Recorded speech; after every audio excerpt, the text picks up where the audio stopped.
Bonjour à tous, ici Roby, content de vous retrouver en cette fin de mois d'août. Donc un petit peu de moins de travail avec les touristes car ils commencent à partir.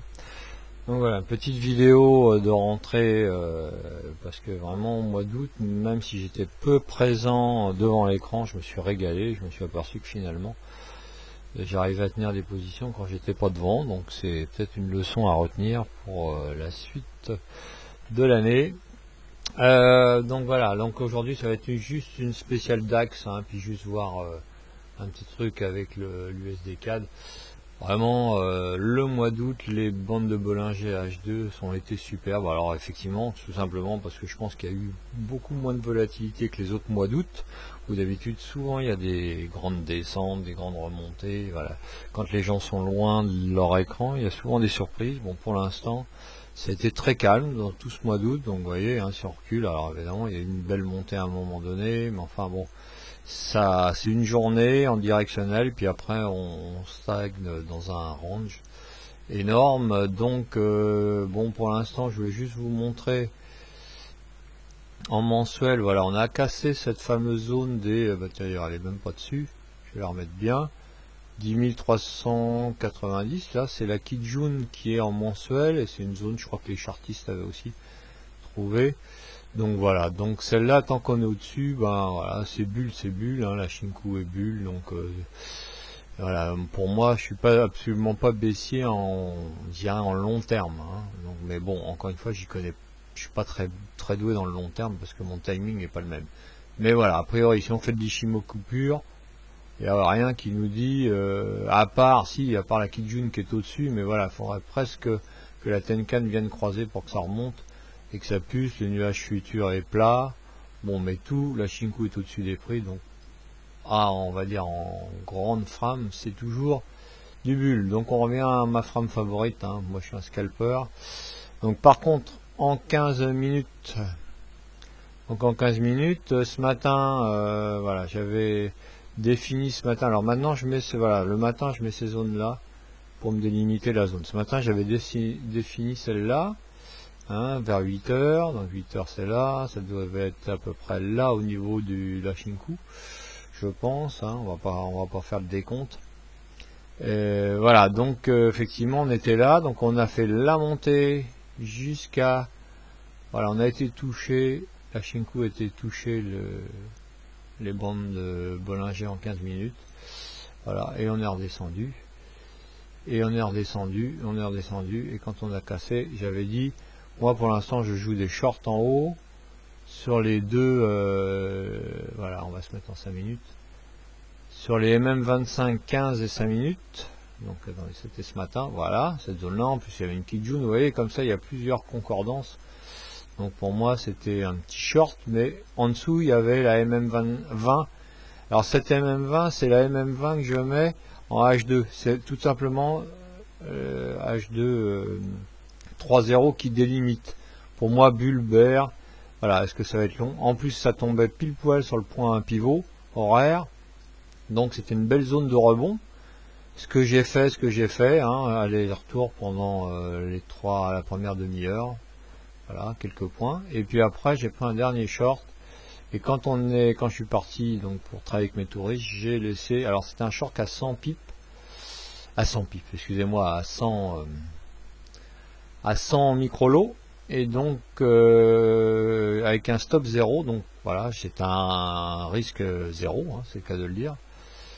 Et donc voilà, j'ai eu de la chance qu'il n'y a pas une mèche qui revienne tout là-haut. Et donc j'ai débouclé en arrivant à 10 heures. On était sur la bande de Bollinger H2. J'ai débouclé mes shorts, pas totalement, j'en ai gardé quelques-uns, mais j'ai débouclé une bonne partie, et j'ai pris des longs en river. Je suis reparti en rendez-vous, et en revenant à midi, j'ai débouclé les shorts. Et puis progressivement, j'ai débouclé les longs, excusez-moi, et je déboucle les shorts. Mais ça, voilà, vous voyez, ça fait encore partie des 100 lots précédents. Là, je déboucle 10 par 10, hein, donc c'est impressionnant en termes de pipe, parce que ça fait ça, plus ça, mais voilà, c'est le même lot, hein, c'est le même lot avec ceux-là, 90, 92, 58, ceux-là, hein, ne trichons pas, c'est exactement le même lot, ça aussi. Les shorts par contre c'est des shorts, voilà, c'est totalement individuel, hein, c'est des shorts à l'unité. Voilà, donc écoutez, donc voilà, en 2 minutes, alors vous montrer, parce qu'on m'a demandé aussi pourquoi tu... Alors en 2 minutes, je m'en sers surtout, excusez-moi, surtout le matin, dans la première demi-heure, c'est 2 minutes. Est-ce qu'il est là-haut, Pépère? Voilà. Donc voilà, hein, vous voyez, la bougie d'ouverture, ça tombe bien, puisqu'en plus ça fait FXM. Je sais pas, ça marche pas à 8 heures pile, donc parce que je voulais prendre un long, pour au moins aller jusque là, ça a ouvert par là. Et puis impossible. Donc après j'ai joué des shorts, j'ai joué des allers-retours.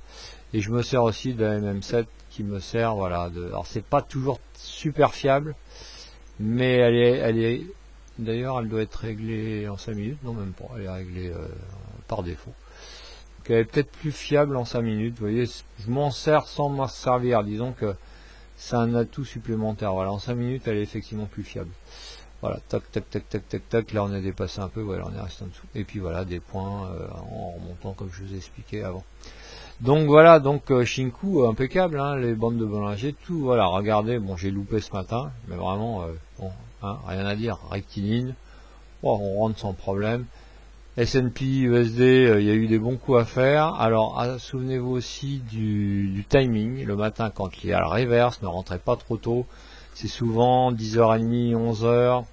Voilà, là vous voyez, aussi bande de Bollinger 15 minutes qui va dépasser, donc ça c'est signe de reverse. US 30, on peut le trader pareil, S&P, faites attention, je dirais à la limite, même celui-là on pourrait l'enlever, ne trader que sur les 2 derniers, parce qu'il est souvent très violent, et il peut partir très vite, surtout que le spread est de 5, moi j'ai du mal avec le S&P. Voilà, autrement, écoutez, si vous regardez un peu partout, hein, dans les paires, voilà, là on remonte, et ben voilà, on peut trader pas mal avec les bandes de Bollinger H2, hein, voilà. Alors c'est mon dada, vous me direz, tiens, le 4 GPI, ma préférée. Et ben voilà, regardez, tout droit encore. Regardez, une fois, 2 fois, et hop, et ce matin c'était parti. Mais on reste au-dessus de la limite, donc on est toujours bulle. Et voilà, donc je ne l'ai pas tradé. Donc écoutez, voilà, donc ce matin ça me fait, je ne sais plus combien, enfin, ouais, pas mal de pipes on va dire. Hein. Voilà, on va pas encore créer de polémique ni rien, donc c'est bon, tout va bien, le mois d'août, super. Je crois que c'est pas comme le mois de janvier, mais parce que j'ai pris des lots moins forts qu'au mois de janvier, mais quand même c'est assez sympathique. Je vous souhaite à tous une très belle journée, une bonne fin de mois d'août, bonne fin de vacances pour ceux qui y sont encore.